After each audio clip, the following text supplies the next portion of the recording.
Magandang araw mga kaibigan. Magbigay tayo ngayon ng reaksyon, pag-usapan natin. Itong napanood kong vlog ni Christian Isguera, Facts First. Ang topic niya is the Iglesia Factor in Philippine Election. Ang mga guest niya, mga batikang political analyst. Si Professor Ronald Llamas, ang head ng Pulse Asia Survey. Si Professor Ronald Llamas, dating political advisor ng Pangulong Ninoy Aquino, at si Alan Herman, isang political analyst din. So, tinanong sila kung ano ba talaga, malaki ba ang epekto ng Iglesia ni Cristo sa Philippine election. Okay, so medyo pakinggan ninyo ang maliit ba o malaki ba ang epekto ng election, Iglesia ni Cristo sa election. Ito, pakinggan natin yung interview. Sa surveys ba, no, sa mga datos ng Pulse Asia, ano malabas pa talaga Pulse Asia na ito. Iglesia effect? That the endorsement by that religious group, yung block voting nila, meron ba talagang big difference siya during elections? Well, hindi naman ganong kalinaw yung Iglesia effect kasi so, hindi ganon kalaki, kalinaw ang effect. Pulse Asia na ito So, meaning, boy, klaro, maliit. Yan ang pagkaintindi ko, maliit ang epekto ng Iglesia sa Philippine election. Yan ang sinasabi nito. Bakit nagkakaranda pa ang mga politiko na makakuha ng endorsement ng Iglesia kung walang malinaw na effect or kung maliit? Tumanda ka ng eleksyon, Christian, alam ni Papa Ronald yan, no? Kaya ni Alan.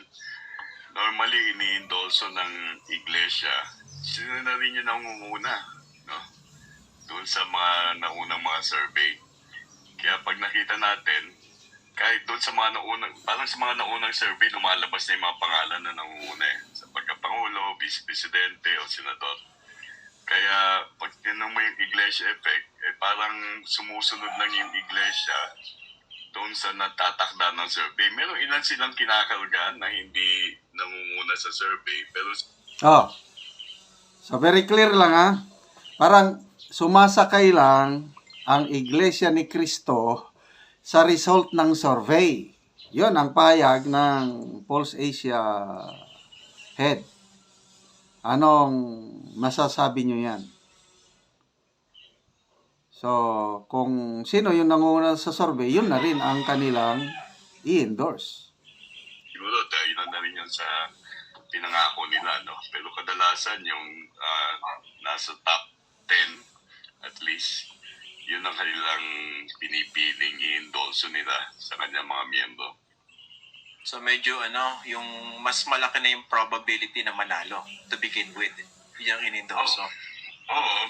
Actually, meron na kami isang measure na parang noong 2010, kaya tinanong ko kanina si Sen Edu kung sino yung endorso ng Iglesia noong 2010. Doon meron kami exit poll Doon sa exit poll na yun, natanong namin kung sino binoto nila. Doon mo masusukat yung bigat ng Iglesia vote. Halos 8 sa 10 na Iglesia ang bumoto doon sa in-endorso nila sa pagka-presidente at vice-presidente. Sabi sabihin, parang 80% yung compliance. Medyo malaki na rin yun, no? Okay lang. Kasi pwede mo i-estimate ang Iglesia vote na aabot siguro ng 1.5, 1.6 million. Kasi batay nga sa populasyon ng ating bansa, pangatlong pinakamalaking religious group ang Iglesia ni Cristo Although parang 2.6 million noong 2020 census. So sabihin mo ng kalahati noon ay botante. So, kung 80% noon, pwede natin pa-compute kay Senedo yan, no? Sabi mo, 1.3 million, tapos 80% Senedo, anong sabi ng nasa Vatican?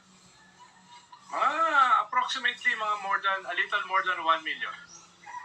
Correct. Tama daw, sabi ni Alan. So, tama ba yun? 2.6 million daw ang population ng Iglesia ni Cristo sa Pilipinas? I'm not sure Paki-comment ko Kasama ba ang mga bata dyan o yung mga members lang? So kung 2.6 million, nung 2018 pala, yung nag-attend sa rally, pinakamalaking rally, Guinness World Record ito, 1.5 million INC members nag-attend sa charity walk against poverty. Kaya itong gagawing rally ng iglesia versus impeachment, pinakamababa yung 1.5 million. Kasi 2018 pa yun. So ngayon, baka abot na ng 2 million kung matuloy yung rally. Actually, a little less. A little less. Problema dito na on the spot. It's actually a little less. But, 1.3 million. Hindi, 80%. bumabawi lang. Pinapainan ko lang. 2.6. So, that's around 1.4. Galing. So medyo malaki siya. May malaking diferensya yan, no? Lalo-lalo na doon sa dulo ng 12, no? Kasi doon, minsan nagtatalo lang doon, mga 100 at 300,000 lang ang diferensya ng 12 and 13 position. So pag hindi ka kinarga ng iglesia, maaaring yun ang manganib ka kung nalo ka sa dulo. Okay. Si Alan naman, kasi ihuhuli natin yung merong flight to catch eh. Okay. correct. Alan, sa pagpaplano niya, gusto ko yung talagang medyo bumabaliktad dyan sa kamay, no? Yung maliliit sa flight. Gusto ko ganun eh. Okay. Mabawi ako, grabe kagabi ha. Kawawang-kawawa ako dyan. Okay. Alan, sa planning niyo when it comes to election campaigns, no? How do you regard yung so-called iglesia effect? Okay. Iba naman yung tanong mo sa akin, ano? This is about campaign planning. Definitely, kinokort yan aggressively dahil ano yan, low risk, high reward, ano yan, low risk, low cost, high reward, ano yan, outcome pag nakuha mo yung iglesia vote. Dahil sa totoo lang, tama yung sinabi ni Prof. Ronnie, and we all know it, hindi ka naman na-endorso yun ng iglesia pag hindi ka lamang eh. If you hadn't already done the road work at hindi ka popular, hindi ka naman dadalhin eh. So you court it, pag nakuha mo, relatively it's not difficult for a popular candidate to get the vote dahil popular na sila. Tapos yung psychological at yung bandwagon effect, the social effect is so big. So the myth is bigger than the actual tangibility of it, no? Big words. Ito na lang. Give me 1 more minute. May tangibility pa ako na nalaman eh. 1 more minute. Nung bata kami, meron kaming tito, si Tito Floyd. Tuwing nanonood kami ng basketball, parati nang sinasabi. So ito naman si Alan Herman, campaign strategist ito. Sinasabi niya na yun, gustong-gusto ng mga kandidato na kunin ang endorsement ng iglesia kasi malaking bagay. So yung isa naman, si Professor Ronald Llamas, si Ronald Holmes, sabi niya, nakakatulong kaya lang hindi masyadong klaro kasi kung sino yung nangunguna sa survey, yun na lang din ang i-endorse ng iglesia. Okay? So, ito, tungkol naman sa rally ng iglesia ukol sa impeachment. Ano ba? Susuporta ba sila kay PBBM yung rally? O supporter ang talagang suportahan nila si VP Sara? Pakinggan natin itong comment ni Christian Isguera sa Alam ko marami nagtatanong nito at marami sa inyo nakaka-observe din nito, especially in the context of this impeachment or impeachment complaints filed against the Vice President Sara Duterte.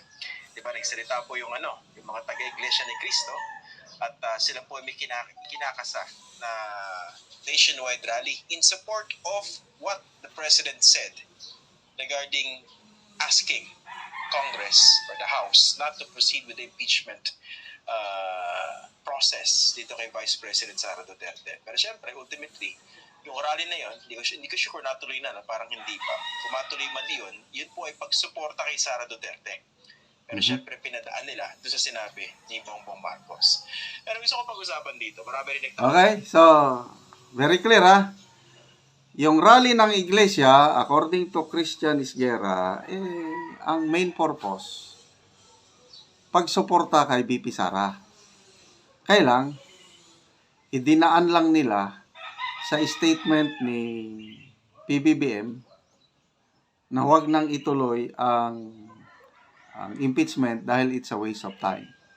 So, anong masasabi nyo doon sa statement na yon ng isang political analyst na ito, dilawan ito, nung una anti Marcos, ngayon parang pro Marcos na siya. I don't know.